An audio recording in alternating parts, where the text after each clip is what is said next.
ನಮಸ್ಕಾರ ಸ್ನೇಹಿತರೆ. ಇಂದು ನಾವು ಪ್ರಾಚೀನ ಭಾರತೀಯ ಮಸಾಲೆಗಳ ಆರೋಗ್ಯ ಮತ್ತು ವರ್ತಮಾನದ ಕಾಲದ ಸುಸ್ಥಿರತೆಯಲ್ಲಿ ಪಾತ್ರವನ್ನು ನೋಡೋಣ. ಭಾರತದಲ್ಲಿ ಶತಮಾನಗಳ ಕಾಲ ನಮ್ಮ ಆಹಾರದಲ್ಲಿ ಮಸಾಲೆಗಳು ಪ್ರಮುಖ ಭಾಗವಾಗಿದೆ. ಆದರೆ ಇತ್ತೀಚಿನ ಅಧ್ಯಯನಗಳು ತೋರಿಸುತ್ತಿವೆ ಈ ಮಸಾಲೆಗಳು ಕೇವಲ ರುಚಿಗಾಗಿ ಮಾತ್ರವಲ್ಲ, ಆರೋಗ್ಯದ ದೃಷ್ಟಿಯಿಂದವೂ ಅತ್ಯಂತ ಉಪಯುಕ್ತವಾಗಿದೆ.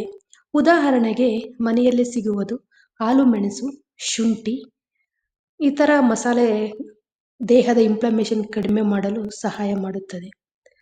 ಮುಂದೆ ತುರಿಮೆರಿಕ್ ಅಥವಾ ಹಳದಿ ಮಸಾಲೆ, ಇದರಲ್ಲಿ ಕರ್ಕ್ಯೂಮಿನ್ ಎಂಬ ಶಕ್ತಿಶಾಲಿ ಸಂಯೋಜನೆ ಇದೆ. ಇದು ಶರೀರದ ಪ್ರತಿರೋಧ ಶಕ್ತಿಯನ್ನು ಉತ್ತೇಜಿಸುತ್ತದೆ, ಜ್ವರ ಮತ್ತು ಯಾವುದೇ ಕಾಯಿಲೆ ಇದ್ದರೂ ಸೋಂಕುಗಳನ್ನು ತಡೆಯುತ್ತದೆ.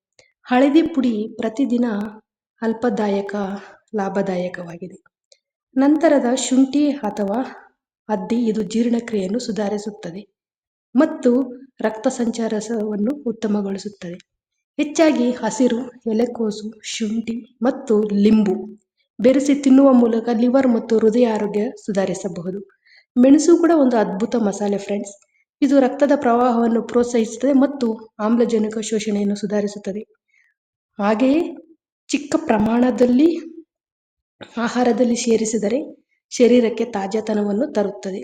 ಇಂತಹ ಮಸಾಲೆಗಳನ್ನು ಸರಿಯಾಗಿ ಮತ್ತು ನಿಯಮಿತವಾಗಿ ನಮ್ಮ ದಿನನಿತ್ಯ ಆಹಾರದಲ್ಲಿ ಸೇರಿಸಿದರೆ ನಾವು ಹೆಚ್ಚು ಆರೋಗ್ಯಕರವಾಗಿರುತ್ತೇವೆ. ಅತಿಯಾದ ಉಪ್ಪು, ಶುಗರ್ ಅಥವಾ ಪ್ರಕ್ರಿಯಾತ್ಮಕ ಆಹಾರದಿಂದ ದೂರವಿರುವುದು ಸಹ ಬಹಳ ಮುಖ್ಯ. ಈ ವಿಡಿಯೋ ಇಷ್ಟ ಆದರೆ ಲೈಕ್ ಮಾಡಿ, ಶೇರ್ ಮಾಡಿ, ಕಮೆಂಟ್ ಮಾಡಿ ಫ್ರೆಂಡ್ಸ್. Thank you.